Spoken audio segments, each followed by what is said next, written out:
My name is Noah, and right now, I'm fishing on a levee. The trick to catching fish is to stay calm and keep a low profile.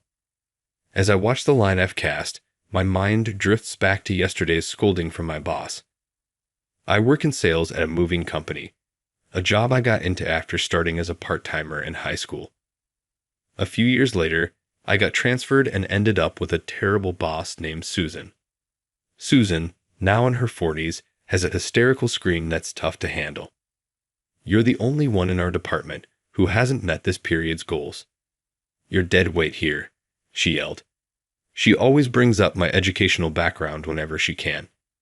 I didn't go to college. I joined this company straight out of high school. Ironically, Susan went to a vocational school for illustration. She used to be an illustrator, but after failing to realize her dream, she's been in this industry for almost 20 years. At drinking parties, a drunk Susan would loudly lament, "I should have gone to university instead of that vocational school." She's clearly frustrated with her life choices. Susan's complex about her education is serious. She's awkward around college-educated newcomers and tries to demean people like me with only a high school education. Frankly, I've been experiencing daily harassment from Susan. But in this department, her word is law due to her long tenure. No one defends me from her harassment. Instead, they side with Susan, leaving me to face cold stares.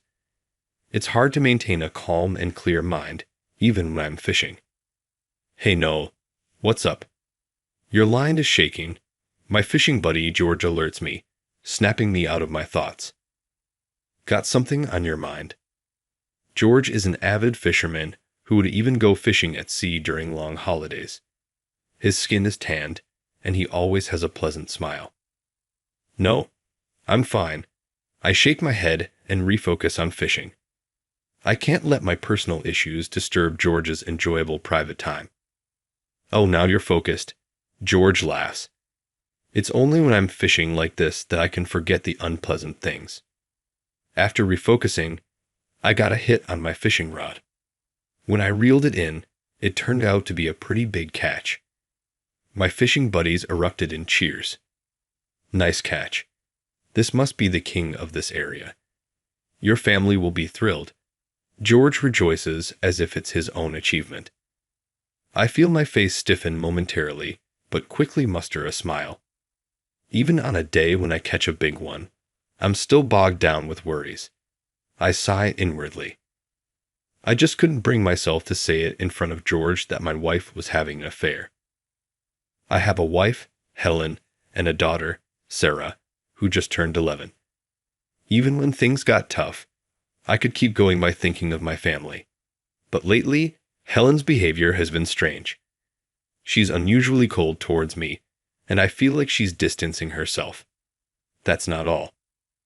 Recently, I saw Helen dressed up, walking with a man I didn't recognize on my way back from work. I watched the scene in disbelief. I couldn't believe Helen would. It just didn't seem possible. I was too afraid to confront her about the truth, so I still haven't asked. I hope it's just my misunderstanding. As pathetic as it sounds, I find myself wanting to ignore it more and more each day. I thought showing her the fish I caught today might improve our relationship, even just a little. So, with that faint hope, I hurried back home, packing the fish in a cooler. But my wishful thinking quickly crumbled. Helen didn't even glance at the fish I brought home and instead handed me a piece of paper that wiped the smile off my face. It said, "Divorce." No way, are you kidding? Even as I said that, Helen's cold expression didn't change. I'm tired of being with a man who's gloomy, boring, and smells like fish. I want to start my life over. I was stunned by Helen's harsh words. Start over? Are you saying you're going to be with that man? I finally confronted Helen about seeing her with another man a few weeks ago and accused her of cheating. Helen looked surprised for a moment, saying, "You saw that, huh?" But then she blamed me, saying, "It's all your fault. You've always been so incompetent." Such a selfish reason, but I, not good with words, couldn't come up with a good response. I yelled, The affair was your doing. Yet Helen retorted, "Do you even know how much you earn? With that salary, you expect me to do all the housework and take care of Sarah while working. What are you acting so high and mighty for?" Sure, I had my shortcomings, but I never intended to put everything on Helen. However, it's partly true that she had more burden, and I found myself at a loss for words. I always got out-argued in arguments. In the end, I couldn't stop Helen, and she left the house with our daughter Sarah. All I could do was watch Sarah leave with a sad face. The next weekend, I was standing absent-mindedly on the breakwater where I usually fish. The evening sky turned the sea an orange hue. They say staring at the vast ocean makes your troubles seem small, but just looking at the sea won't bring Helen and Sarah back. My worries only grew day by day. I had no love left for Helen.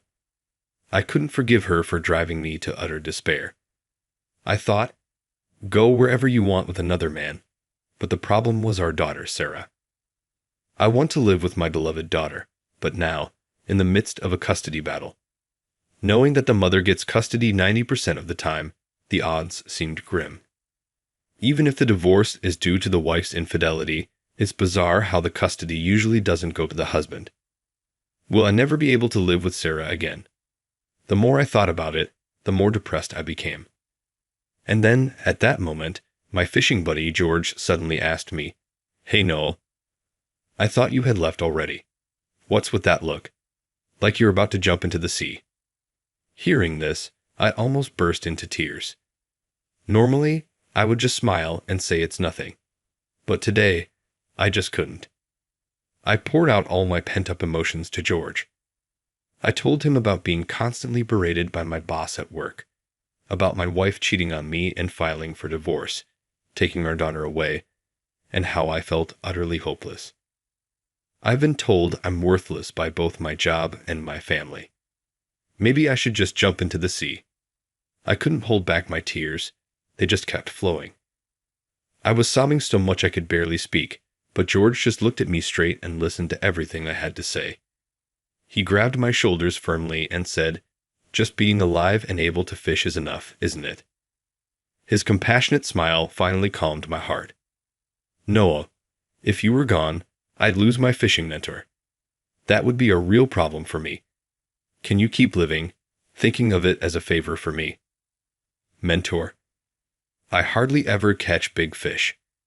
What are you talking about? I fish more than anyone, and yet the other day I ended up catching a plastic bottle. Seriously, there's too much plastic trash these days. Maybe I should become an environmental activist. George's joke made me laugh. He is a really funny guy. I realized he has this charisma that draws people in, and his kind nature is probably what everyone loves about him. Thanks, George. I'll try a bit harder. Good to hear, Noah. But remember, it's important to muster up the courage to fight sometimes. Fight, Jess, please. Muster up the courage to fight. I'll pick up the pieces for you. Picking up pieces. That sounds like you're expecting me to die. I couldn't help but smile wryly at George's words.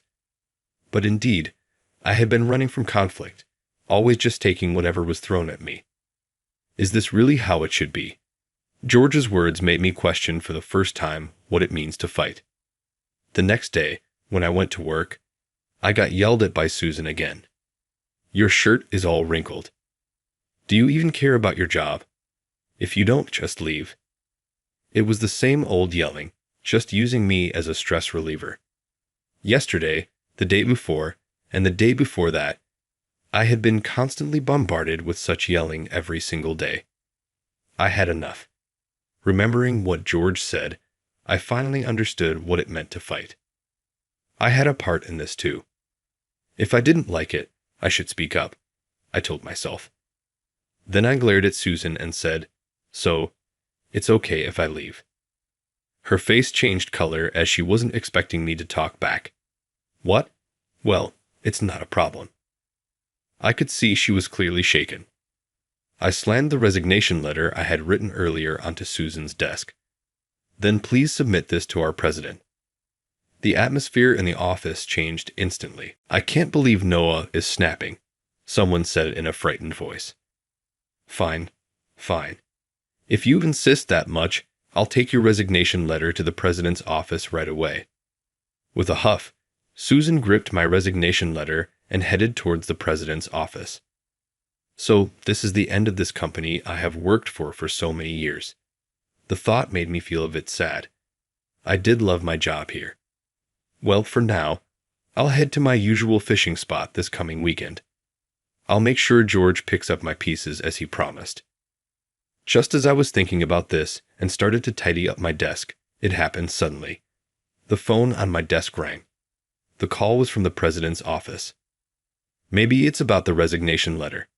Thinking this, I answered the phone and was told, "Please come to the president's office immediately." I left my desk as it was and headed straight there. Entering the president's office, I found Mr. Thompson, the president, and Susan inside.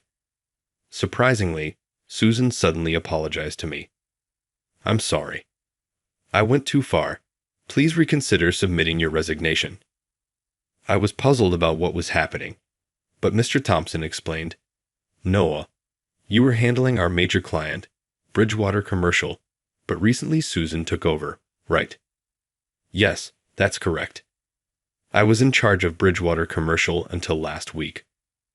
I always believed in nurturing relationships with our existing clients just as much as acquiring new ones, so I took care to handle them meticulously. However, due to low sales, Susan finally took over the account. About that, the client has said, 'If it's not Noah, we may reconsider our business with you.'" "What?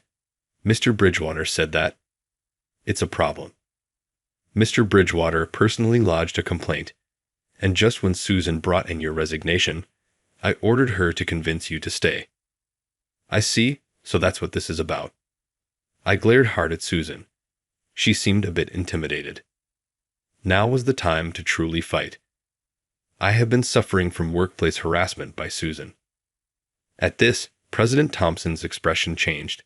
"What? What do you mean, Susan?" Susan stammered, I told Mr. Thompson about all the abuse I had endured from her. If Susan stays, I still intend to leave." Mr. Thompson then said gravely, "Understood. Workplace harassment is a serious issue in this day and age. We will thoroughly review our conduct." A few days after this meeting, an internal inquiry confirmed the harassment by Susan, and she was demoted and transferred. It was an unusually quick decision. The company wanted to restore trust with Bridgewater Commercial as soon as possible, so I was put back in charge of Bridgewater Commercial. Come the weekend, I went fishing as usual. George was next to me, and I told him about Susan's transfer.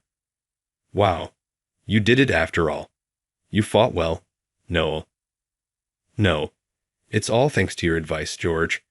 I'm truly grateful, and I'm happy to be back handling the Bridgewater Commercial account." "That's great, Noah. I'm glad to be working with you again." "Thank you.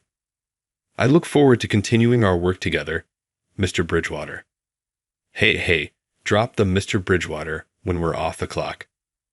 George waved his hand shyly.